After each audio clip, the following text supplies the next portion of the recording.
সালামু আলাইকুম।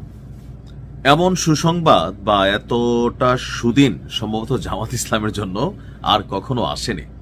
কেন এই কথা বলছি? যে সারা পৃথিবীতে ইসলাম ফোবিয়ায় আক্রান্ত মার্কিন যুক্তরাষ্ট্র বাংলাদেশের একমাত্র বড় ধরনের ইসলামিক যে দল বাংলাদেশ জামাত ইসলামকে হঠাৎ করে কাছে টানতে চাচ্ছে। শুধু কাছে টানা না, জামাত ইসলামের সাথে বন্ধুত্বের সম্পর্ক চাচ্ছে মার্কিন যুক্তরাষ্ট্র। ভাবা যায় এটার বেশ কিছু কারণ আছে। মার্কিনীদের যে পলিসিগুলো সেগুলো নিয়ে পরে কথা বলছি, আগে মূল ঘটনাটা বলছি। দেশটির আমেরিকান একজন কূটনীতিক কয়েকজন নারী সাংবাদিকের সাথে আলাপকালে এই কথা জানিয়েছেন, এমনকি তাদের এই কথোপকথনের একটি অডিও পেয়েছে মার্কিন গণমাধ্যম ওয়াশিংটন পোস্ট। তারা বলছে তাদের পাওয়া এই অডিওতে মার্কিন সেই কূটনীতিককে বলতে শোনা গেছে বাংলাদেশ এখন ইসলাম পন্থার দিকে ঝুঁকে গেছে। এই যে কথাটা বলছে, ডেটা, রিসার্চ, জরিপ, এই সব কিছুকে কানেক্ট করে এরপর কিন্তু আমেরিকা এই কথা বলে। এটা নর্মালি কোনো কথা না। বলা গেছে যে বলা হচ্ছে বাংলাদেশ এখন ইসলাম পন্থার দিকে ঝুঁকে গেছে। এছাড়া আগামী জাতীয় নির্বাচনে জামাত তাদের ইতিহাসের সর্বোচ্চ আসন পাবে। তাহলে পরিসংখ্যানগুলো কি বলছে? যে ক্ষমতায় কি জামাত চলে যাবে? এরপর বলছে এমন অবস্থায় তারা জামাত ইসলামের সঙ্গে বন্ধুত্ব করতে চান, যে দল বেশ কয়েকবার সর্বশেষ শেখ হাসিনার আমলে নিষিদ্ধ হয়েছিল। ঢাকা ভিত্তিক ওই কূটনীতিক নারী সাংবাদিকদেরকে বলছেন, আমরা চাই জামাত আমাদের বন্ধু হোক। এছাড়া ছাত্র শিবিরের নেতাদের টিভি অনুষ্ঠানে আনবেন কিনা এমন প্রশ্নও করেন মার্কিন কূটনীতিক। সঙ্গে তিনি জিজ্ঞেস করেন শিবির নেতারা তাদের অনুষ্ঠানে আসবে কিনা। এছাড়া জামাত নির্বাচিত হতে পারলে বাংলাদেশে শরিয়া আইন চালু করবে না, যে মন্তব্যটা করছে, যেটা নিয়ে চরমোনায় তাদের থেকে আলাদা হয়ে গেছে, এটাকে সাধুবাদ জানিয়েছে মার্কিনীরা। কূটনীতিক বলছে জামাত শরিয়া আইন চালু করলে এর পরের দিনই বাংলাদেশের পোশাক শিল্পে 100% শুল্ক আরোপ করবে যুক্তরাষ্ট্র। অর্থাৎ আমেরিকা বাংলাদেশের শরিয়া আইন চায় না। যদি বাংলাদেশে শরিয়া আইন চালু হয় তাহলে বাংলাদেশের উপর ট্যাক্স বসা দিবে কত? 100%। তারা শুধু জামাত নয়, হেফাজতে ইসলাম, ইসলামী আন্দোলন বাংলাদেশের সাথেও হয়তো যোগাযোগ করবেন।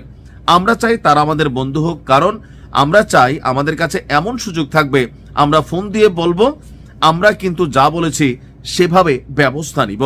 তিনি মূলত শরিয়া আইন নিয়ে সাংবাদিকদের এই উদ্বেগ জানান। বাংলাদেশে যুক্তরাষ্ট্র শরিয়া আইন কার্যকর হতে দেবে না জানিয়ে কূটনীতিক বলছেন যে বাংলাদেশের পুরো অর্থনীতি যুক্তরাষ্ট্রে 20% রপ্তানি নির্ভর করে পোশাক শিল্পের উপর।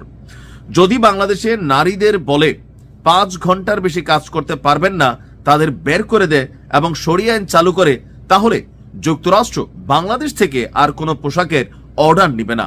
আর অর্ডার না থাকার মানে হলো বাংলাদেশের অর্থনীতিও থাকবে না। কিন্তু জামায়াত শরীয়ত আইন চালু করবেন না জানিয়ে তিনি বলছেন জামায়াত এটি করবে না, কারণ দেশটিতে বিশ্ববিদ্যালয় পড়ুয়া, উচ্চশিক্ষিত অনেক লোক রয়েছে। তো তার মানে আমার কাছে মনে হচ্ছে যে হঠাৎ করে জামাত এই যে শরিয়া আইন চালু করবে না, এটা সার্বিক চিন্তা ভাবনা থেকে ওয়াইডলি একটা থট, অথবা মার্কিন যুক্তরাষ্ট্রের একটা চাপ ছিল যে আপনারা যদি ক্ষমতায় যান শরিয়া আইন চালু করবেন কিনা। এরপরে বাংলাদেশে যা হবে, জামাত সরকার 1 সপ্তাহ টিকতে পারবে না, দেশের মানুষ তাদেরকে ক্ষমতা থেকে নামাই ফেলবে। আর এটা নিয়ে বিপরীত দলগুলা বা বিরোধী দলগুলা হিউজ পরিমাণ আন্দোলনের সুযোগ পাবে। সো এই জায়গাটাতেই আসলে তারা শরিয়া আইনটা থেকে সরে আসছে, যে গ্লোবালি বাংলাদেশকে টিকে থাকতে হলে এখানে পরাশক্তিগুলোকে মেনে চলতে হয়, এটাই বাস্তবতা। মার্কিন দূতাবাসের মুখপাত্র মনিকা শিইরের কাছে এ ব্যাপারে প্রশ্ন করলে তিনি বলেন এই আলোচনাটি হয়েছে গত ডিসেম্বরে। এটি নিয়মিত বৈঠকের একটি অংশ ছিল, যেখানে বাংলাদেশের সাংবাদিকদের সাথে মার্কিন দূতাবাসের কর্মকর্তারা কথাবার্তা বলেছিলেন। তবে এসব কথাবার্তা বাইরে প্রকাশ হয় না। এছাড়া ভারত যুক্তরাষ্ট্র সম্পর্কে এটা কোনো প্রভাব ফেলবে কিনা, বলছে যে না, এটা কোনো প্রভাব ফেলবে না। যুক্তরাষ্ট্র জামায়াতের মুখপাত্র বলছেন যে ব্যক্তিগত কূটনৈতিক বৈঠকের ব্যাপারে আমরা কোনো কথা বলি না। তার মানে জামাতের সাথে আমেরিকার একটা বৈঠক হয়েছিল, সেই বৈঠকে এই বিষয়গুলো তারা সেখানে প্রস্তাব রেখেছিল, আর জামাত আশ্বস্ত করেছিল যে ভাই আমরা দেশে শরিয়া আইন চালু করব না। আর এই কথার ভিত্তিতেই পরবর্তী সময় জামাত এই ঘোষণা দিল, আর এই ঘোষণার পরে চরমোনায় ডিভাইডেশন হলো। অর্থাৎ আমেরিকা ভাবতেছে যে আগামীতে জামাতও ক্ষমতায় আসতে পারে অথবা বিএনপি। মাঠের জরিপ নিয়ে তারা কিন্তু কথা বলে, সো জামাতের দিকে আমেরিকার এই বন্ধুত্বের হাত, এটা বিশাল একটা বিষয় জামাতের জন্য অ্যাচিভমেন্ট। দেখা যাক কি হয়। ভালো থাকুন।